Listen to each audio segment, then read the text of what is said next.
knowing what you know now, what would you do differently? Would you do this day one while you got energy? Absolutely. Get a good communal space, cover the fire, something covering the firewood, and then that's it. Beds? Yeah. Let's have a look in here. 1 month after dropping everyone off on the island, I returned to see who was left and how they've stayed alive. Coming this way.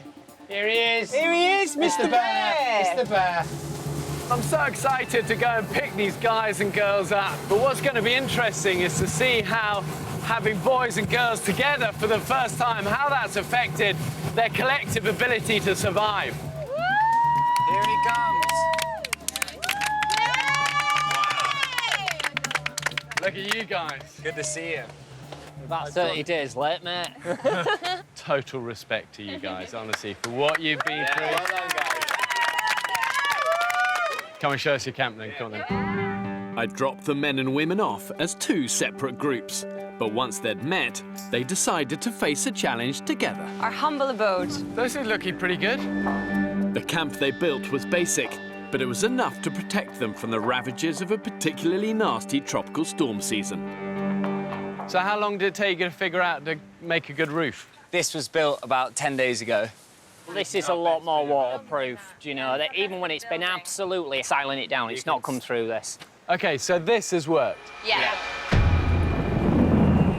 Oh, my God!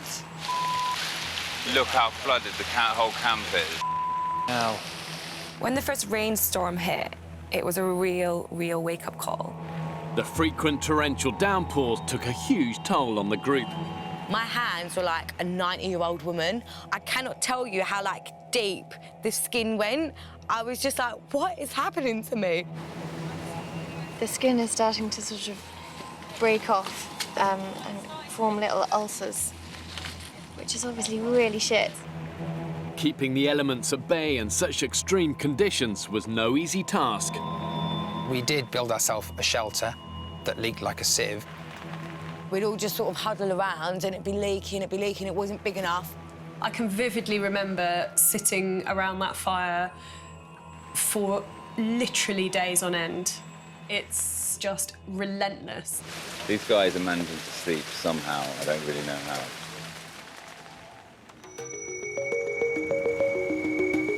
One, two.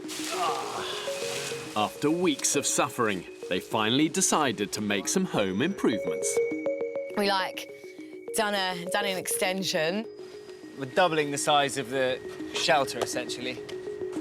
The difference between having that shelter where once we got it doubled in size and when we didn't have it, and the team spirit and the morale and the attitude was actually quite significant. That took so much of the pain of when it rained away. Nice, isn't it? That's covered that now, which is great. You'd think this would be an early thing to do, a key thing to do, and it's going to improve your life. Yeah, we didn't. Was it like you didn't think of it, or just... I think it's more sleep deprivation, food starvation. Your mind's starved. Knowing what you know now, what would you do differently? Would you do this day one while you got energy? Absolutely. Get a good communal space, cover the fire, something covering the firewood, and then that's it. Beds?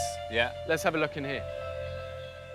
Did anyone think of maybe using some palm fronds to pad it out a bit, or...? Yeah. Slept on that for like 29 days. Your back gets used to it, you adapt to it, you suck it up, basically.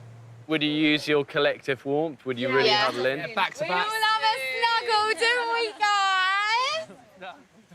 With men and women living in such close proximity, there was bound to be a few sparks of physical attraction. I mean, I was hoping it might be mixed. I brought the smallest bikini with me just in case.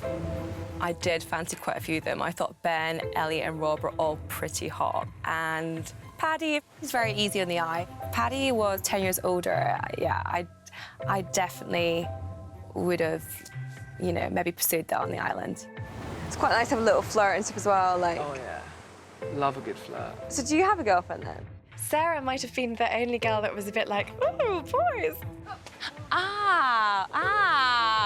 Paddy kind of, I think, had a little bit of a crush on Alice when we were out there, which is kind of very sweet. This is almost like a holiday, Paddy. Oh, no! He did it. Paddy's just like my little brother. He's so cute. He's so just lovely and so sweet. It wasn't gonna happen. Nobody got together, there was no relationship. That is so far off the agenda. I don't even think I've had a sexual thought for 33 days. All I've had in my head is surviving. You could have put Candice Swampole here, and I won't looked at her twice. The one thing everybody thinks is that if you're going to put men and women together on an island, it's all going to be about sex. Romance is the last thing on your mind when you're starving, you're hungry, exhausted, stressed.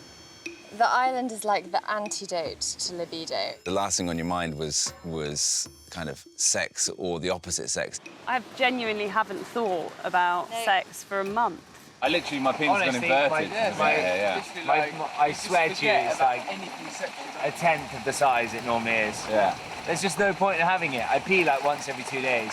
It may as well just sort of be A little hole. yeah, a little hole. Yeah. You don't need the shaft. Imagine having to have sex now. I'm not being funny. I'm exhausted.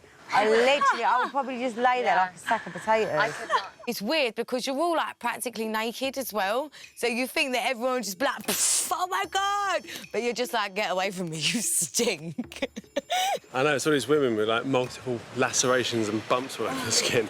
It's so sexy. Oh, not forgetting the smell that both of us are emitting. Oh, yeah. It's like a nightclub in southeast Kent. This was the first time I'd put both sexes on the island together, and I wondered how they'd tackled the business of survival as a mixed group. What do you think the difference between how women approach it and men? The blokes, I think it's our competitive streak. We all wanted to go for the caiman, the shark, like the big kills, and we don't care if we don't eat for a week as long as we get that one big kill. The boys definitely did start be those macho people going out to hunt, etc. Smack me right in the head. It does make you feel like a hero, bringing it all back to camp and everyone's going absolutely nuts. But that sort of changed. The girls would fight to go hunting. They would fight to do some of the more macho things. Me, Evercart and Zoe are going out hunting. What will happen if you see it approach the trap? We'd probably do the same as what you would do if you saw a turkey, Elliot. Like, what are you going to do when you find a turkey? Kill it. What do you think I'm going to do? Do you think I'm less of a person than you because you're a man?